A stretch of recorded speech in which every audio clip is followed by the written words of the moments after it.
Des moments avec Dieu avaient un temps de réflexion pour chaque jour. 14 mai. Raconter sa miséricorde. Il en toucha ma bouche, et dit, ceci a touché tes lèvres, ton iniquité est enlevée, et ton péché est expié. J'entendis la voix du Seigneur, disant, qui enverrai-je, et qui marchera pour nous? Je répondis, me voici, envoie-moi. Isaïe 6, 7 à 8. Torpeur. Comme le laboureur qui laboure le chemin de plantes pérégrines. Comme l'oiseau qui s'accroche à son arbre mais ne peut pas des œufs. Il y a le chrétien qui connaît les paroles de Dieu mais refuse de les partager. Va chez tes parents. Dis Jésus l'homme qui l'avait délivré des démons, regarde arriver chez tes parents.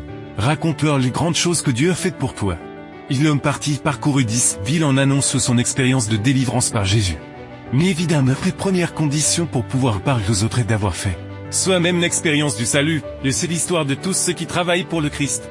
Avant de pouvoir aider les autres à venir au Seigneur, qu'il faut avoir soi-même parcouru le chemin.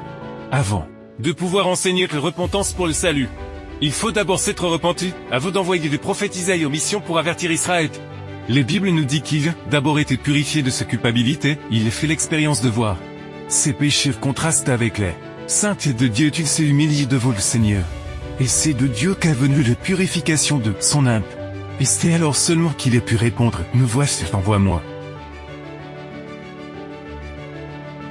Lorsque nous nous adressons à Dieu, la première condition qui nous est imposée est que, en recevant sa miséricorde, nous nous prêtions à révéler sa grâce aux autres. Une condition essentielle pour recevoir et transmettre l'amour indulgent de Dieu est de connaître et de croire en son amour pour nous. Bien que Satan travaille par toutes les tromperies en son pouvoir pour nous empêcher de discerner cet amour, notre foi peut se tourner vers l'amour de Dieu qui pardonne. Cette première expérience est souvent difficile à vivre, parce que si Dieu nous envoie des rayons de lumière pour nous rapprocher de lui, c'est avec lui.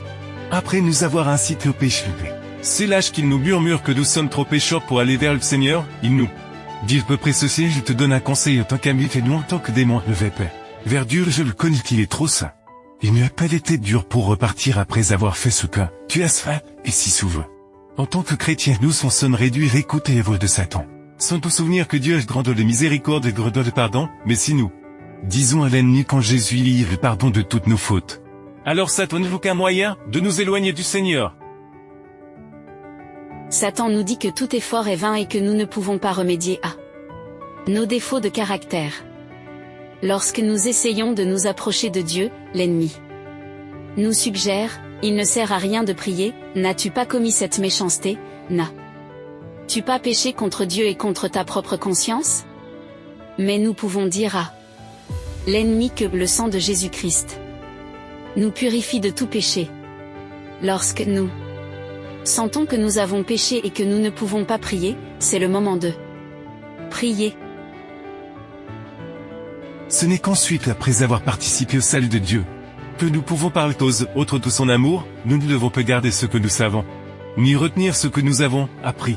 Les miséricordes de Dieu doivent être connues de toutes, ne restons pas dans l'inaction, alors que d'autres périssent dans l'angoisse en ayant besoin du salut de Dieu. Amen.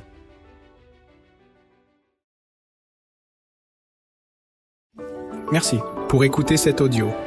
Nous vous invitons à partager avec votre. Contactez et visitez le site web. biblewell.com